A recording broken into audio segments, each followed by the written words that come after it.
Okay, so SpaceX stock just did something that would make most people panic sell. It dropped 40% in 1 month. 40%. And I'm about to tell you why that might actually be the moment to buy in, not run away.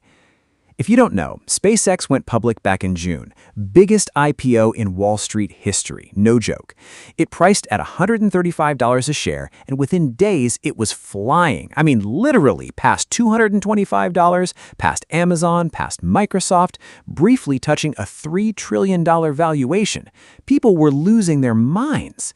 And now, it's sitting right back at $135, basically where it started. Some people are calling it a disaster. I'm calling it interesting. Let's back up for a second, because context matters here. This isn't some random meme stock that popped and fizzled. This is SpaceX, Starlink, Falcon 9, Starship, the whole 9 yards. When they went public, they raised $75 billion, and then the underwriters exercised their option and it bumped up to $85.7 billion. That's not hype money, that's real institutional money betting on this thing long term. So why'd it crash? Honestly, it's less the company is falling apart and more the math finally caught up to the mood. Here's what happened. Less than 5% of SpaceX shares were even available to trade at first. Tiny float, insane demand, prices go nuts, that's just supply and demand 101. Then SpaceX got fast-tracked into the NASDAQ 100 because of a new rule that lets fresh IPOs join in just 15 trading days instead of waiting around. That forced a wave of index funds to buy shares automatically, whether they wanted to or not.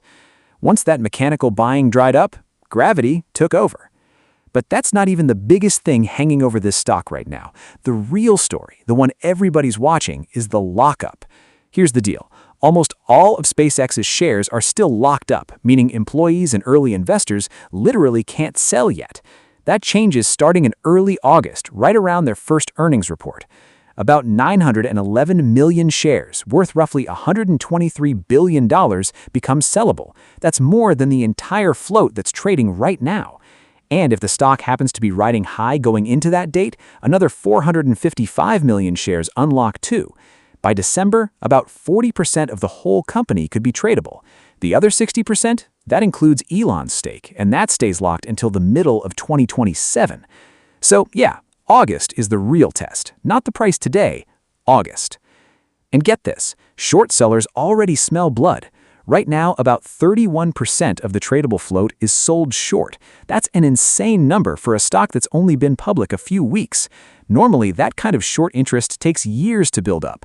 These traders are betting big that the stock keeps sliding once that lockup hits and all that insider stock floods the market. Now, here's where it gets interesting, because Wall Street itself is actually split on this. You've got Raymond James out here with an $800 price target. Yeah, you heard that right, 800. Morgan Stanley's at 300. Most of the big banks, 27 out of 32 analysts covering this stock, rate it a buy. But then you've got CFRA, a firm that actually initiated coverage with a flat-out sell rating and a $115 target, basically saying this thing still has room to fall. So don't let anybody tell you this is a slam dunk in either direction. It's genuinely split. And look, the bears do have a point. This company lost almost $5 billion last year. $5 billion. It's priced at dozens of times its revenue, depending on how you slice it, way more expensive than Tesla, and Tesla is already considered pricey. Starship, their next-gen rocket, hasn't even completed a full reusable mission yet, and a huge chunk of the bull case depends on that thing actually working at scale. But, and this is a big but, the fundamentals underneath all this noise are still wild. Starlink alone has over 10 million subscribers in 164 countries. 164? That's basically the whole planet. It's the one part of the business that's actually profitable, and it's growing fast. On top of that, they just closed a $60 billion deal to bring Cursor, the AI coding tool, into the fold, which tells you they're not just playing rocket company anymore. They're building out a real AI infrastructure play too. So how would I actually put $1,000 to work here? I'm not going all in on day one. That'd be reckless with how much uncertainty is still on the table. Here's how I'd split it. First chunk, call it $400, goes now, at these levels. We're basically at the IPO price, which is a pretty strong psychological floor. And there's a Starship test flight that could act as a near-term spark either way. Second chunk, another 400, I'm holding back, on purpose. That's my ammo for August, when the lockup hits and earnings drop.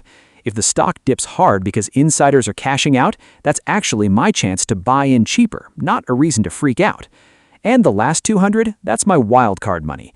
If Starship crushes it and the stock breaks out past that $175 mark, I might chase a little momentum.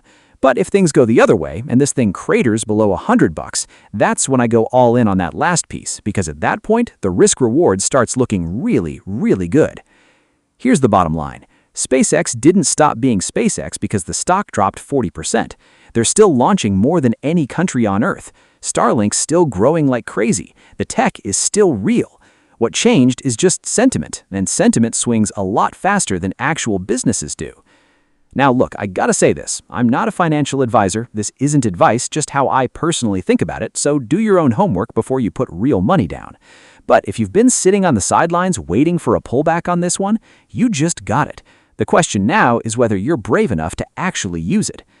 If this helped you make sense of what's going on with SPCX, smash that like button, subscribe if you're not already, and turn on notifications. Because trust me, when that lockup hits in August, you're going to want to see what happens next.